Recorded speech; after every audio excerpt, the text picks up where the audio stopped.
Yes, sir. I will deposit the fees as soon as possible. दिया, Sir, I will call you later. जी साहब, कितनी पढ़ी लिखी हो तुम? वो साहब हम तो 8वीं फेल हैं। 8वीं फेल और इतनी अच्छी इंग्लिश, वो कैसे? वो साहब क्या है ना, इंटरनेट है ना, मैंने वहीं से सीखी है इंग्लिश। ओह इम्प्रेसिव, काफी अच्छा लगा सुन के। अरे तो क्या हो गया, इंग्लिश सीख ली रहेगी तो 8वीं फेल ही। एटीट्यूड तो देखिए सर, इंटरनेट से सीखा। सुशाल प्लीज डोंट ओवर रिएक्ट, इसने इसमें कोई एटीट्यूड नहीं दिखाया, फालतू में इतना सोचे जा रहे हो तुम। अरे नहीं सर, मैं ओवर रिएक्ट नहीं कर रहा हूँ, बल्कि इन जैसे लोगों को तो मैं अच्छे से जानता हूँ। असलियत बता रहा हूँ इसकी।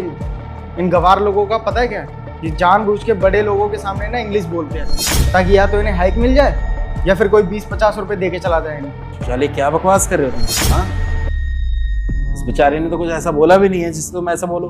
फालतू में कुछ भी मत सोचो, समझ में आया ना? अपने काम पे ध्यान दो। अगर सिंसियरली अपने काम पे ध्यान दोगे ना तो वो अच्छा रहेगा तुम्हारे लिए। बस करो खड़े होके यहाँ पे। ठीक है सर, जैसा आपको ठीक लगे।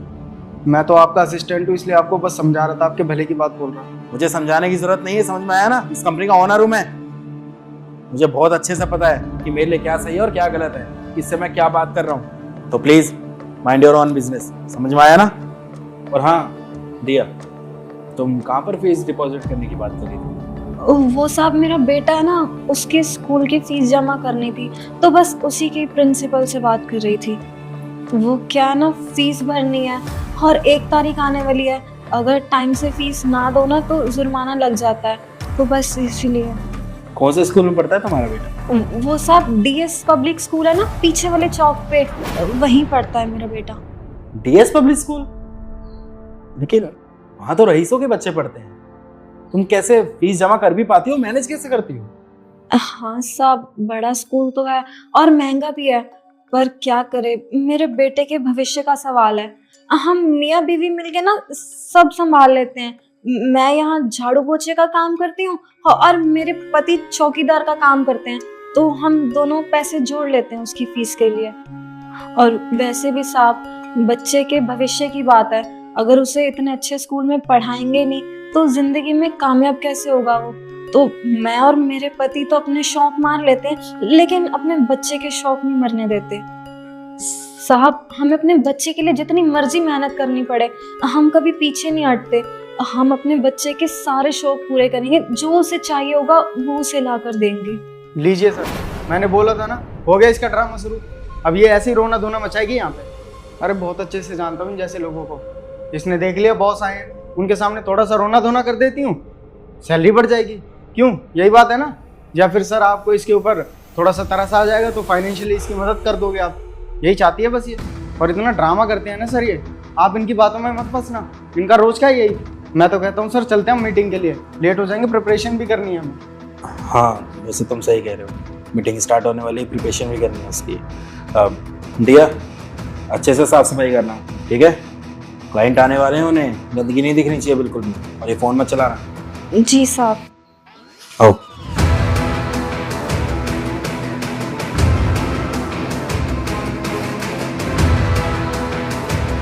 इस 2 कौड़ी की नौकरानी के चक्कर में आज सर ने मुझे इतना सुनाया, इसे इसकी औकात दिखानी पड़ेगी। बहुत ज्यादा एटीट्यूड दिखा रही थी ना वहाँ पे, इंग्लिश आती है मुझे, ये है वो है, इसको इसकी औकात दिखाता हूँ, बताऊंगा इसे कि मैं कौन हूँ।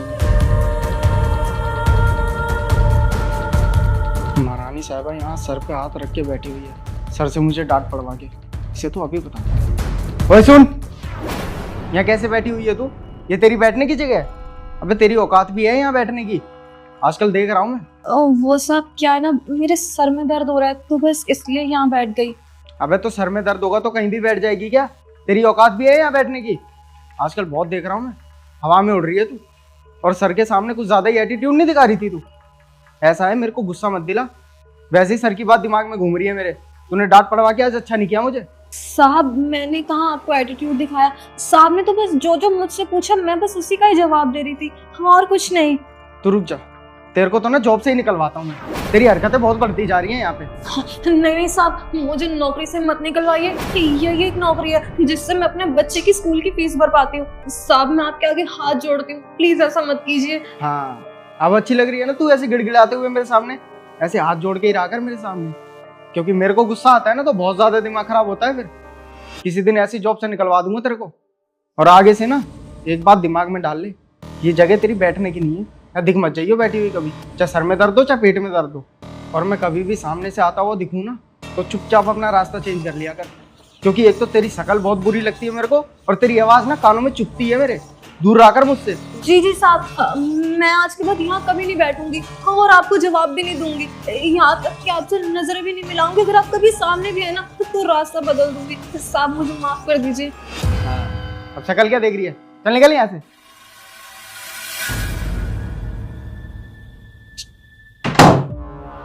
हाँ जी सर, आपने बुलाया? हाँ, बुलाया मैंने तुम्हें। दरअसल किसी से मिलवाना था मुझे। किससे सर? मिलो इनसे। ये दिया। सर इससे क्या मिलना है? इसे तो मैं जानता हूँ, नौकरानी हमारे ऑफिस की। नौकरानी थी लेकिन अब नहीं। मतलब सर?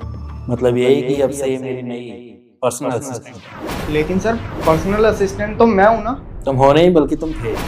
अब मैं तुम्हें जॉब से निकाल रहा हूँ। क्यों सर, मुझसे क्या गलती हो गई? तुमने कुछ तो ऐसी गलती करी ही होगी ना, जिस वजह से मैं तुम्हें जॉब से निकाल रहा हूँ। सर मुझसे तो कोई गलती ही नहीं हुई, मैं तो अपने सारे काम ढंग से करता हूँ। मेरे साथ अन्याय क्यों? जरा अपने गिरबान में झांक के देखो कि तुमने क्या किया है इसके साथ। अभी थोड़ी देर पहले जो तुमने हरकत की है ना, वो सब कुछ मैंने अपने कानों से सुना है। और उसके बाद भी तुम ऐसे अनजान बन रहे हो जैसे तुमने कुछ किया ही नहीं है। सोचो क्या किया है तुमने। और जो मैंने अपने कानों से सुनी है ना, वो सब सुनने के बाद मैं तुम्हें अपनी कंपनी में और टॉलरेट नहीं कर सकता। और जो भी मैंने अपने कानों से सुना है ना, वो सब सुनने के बाद इस कंपनी में मैं तुम्हें और टॉलरेट नहीं कर सकता। निकाले जाते हो तुम, जाओ यहाँ से, हिसाब तुम्हारा जल्दी हो जाएगा। सर प्लीज मुझे माफ कर दीजिए, मुझसे गलती हो गई। आगे से कभी भी ऐसी गलती दोबारा नहीं करूंगा। प्लीज मुझे जॉब से मत निकालिए। सॉरी सॉरी बोलते हुए शर्म नहीं आ रही तुम? ये लड़की दिन रात मेहनत करके अपनी ज़िंदगी और बेहतर करने की कोशिश कर रही है, लेकिन तुम क्या कर रहे हो शिशार? तुम तो इसको और भी ज़्यादा परेशान कर रहे हो, इसकी मुसीबतें बढ़ाए जा रहे हो। इस लड़की ने आज तक तुमसे कुछ भी नहीं बोला, उसके बाद भी तुम इसका मजाक उड़ा रहे हो, इससे उल्टा बोल रहे हो। हाँ ठीक है, इस कंपनी में तुम अच्छी पोजीशन पे हो, लेकिन इसका मतलब ये तो नहीं है ना शिशाल कि तुम गलत फ़ायदा उठाओगे। पावर का इस्तेमाल वहाँ किया जाता है जहाँ किसी का भला हो, लेकिन तुम क्या कर रहे हो? दूसरों की इस तरीके से तकलीफ़ें बढ़ा रहे हो। इसलिए मैंने डिसाइड कर लिया कि तुम्हें तो मैं इस कंपनी से निकालूंगा। नहीं नहीं साहब, आप सुशाल साहब को नौकरी से मत निकालिए। मुझे किसी की हाय लेके नौकरी नहीं चाहिए। और अगर मेरी वजह से सुशाल साहब की जॉब जाती है ना, तो प्लीज आप उनको उनकी नौकरी वापस दे दीजिए। मुझे आपका कोई पर्सनल असिस्टेंट नहीं बनना। मैं नहीं चाहती कि मैं किसी की नौकरी खाऊं। और साहब अगर आप उनसे उनकी नौकरी ले लेंगे तो फिर वो अपना घर कैसे चलाएंगे? मैं बहुत अच्छे से जानती हूँ घर की जिम्मेदारियाँ, घर के खर्चे कैसे उठाए जाते हैं। तो प्लीज आप उनके साथ ऐसा मत कीजिए। देखो दिया, तुम बहुत दयावान हो, अच्छी बात है, बनो। और भी इंसान को दयावान बनना चाहिए, लेकिन यहाँ पर ये गलत है। इसका साथ देने की जरूरत नहीं है बिल्कुल। वैसे भी साहब मैं ये पर्सनल असिस्टेंट की नौकरी नहीं कर सकती, क्योंकि उसके लिए तो बहुत पढ़ाई चाहिए होती है ना। और साहब मेरी आत्मा मुझे इजाजत नहीं देती कि मैं किसी की नौकरी खाकर उसकी नौकरी करूं। प्लीज साहब। देखो दिया, तुम्हें ये पोजीशन चाहिए या फिर नहीं चाहिए वो तो तुम्हारे ऊपर है, लेकिन अगर तुम मेरी राय मानोगी तो मैं तुम्हें अपना पर्सनल असिस्टेंट बनाना चाहता हूँ। बाकी तुम्हारे ऊपर फैसला है, लेकिन इतना तो क्लियर है कि सुशाल को मैं अपनी कंपनी में नहीं रख सकता, क्योंकि इसका जिस तरीके से व्यवहार है ना दूसरे एम्प्लॉयज़ के साथ, मुझे ऐसा इंसान चाहिए ही नहीं अपनी कंपनी में। मुझे अपनी कंपनी में एक ऐसा एम्प्लॉय चाहिए जो दूसरों को समझे, दूसरों की तकलीफ़ों को समझे, ना कि उनकी तकलीफ़ें बढ़ाए। और सुशाल यहाँ पर बहुत गलत है, यही सब चीज़ें कर रहा है जो मैं नहीं चाहता। और सुशाल तुम देख रहे हो, जिस लड़की को तुमने परेशान करने की कोशिश की वो तुम्हारी ही साइड ले रही है। शर्म आ रही है थोड़ी बहुत कि नहीं आ रही है ये सब देख? हम कई बार ना अपने मन में ही मनगढ़ंत कहानियाँ बना लेते हैं, सामने वाले को कहीं ना कहीं हेट करने लग जाते हैं, लेकिन असलियत हमें सामने वाले की कभी पता ही नहीं होती। देख लो तुम्हारी सोच से कितनी परे है, कितनी अच्छी लड़की है। तुम्हें जॉब से निकाल रहा हूँ, उसके लिए भी मना कर दी है और तुम शर्म आनी चाहिए। सॉरी, तुम सच में बहुत अच्छी हो। मैंने तुम्हारे साथ इतना गलत किया, उसके बाद भी तुमने सर से मेरी साइड ली। देखो अगर तुम्हें मेरी पर्सनल असिस्टेंट नहीं बनना है तो कोई बात नहीं, लेकिन इस कंपनी में तुम अब नौकरानी का भी काम नहीं करोगे। तुम पढ़ी लिखी हो, ये चीज़ मैंने देख लिया है। मैं तुम्हारे अकॉर्डिंग तुम्हें जॉब दूंगा। मैं जल्दी कुछ देखता हूँ तुम्हारे लिए, ठीक है।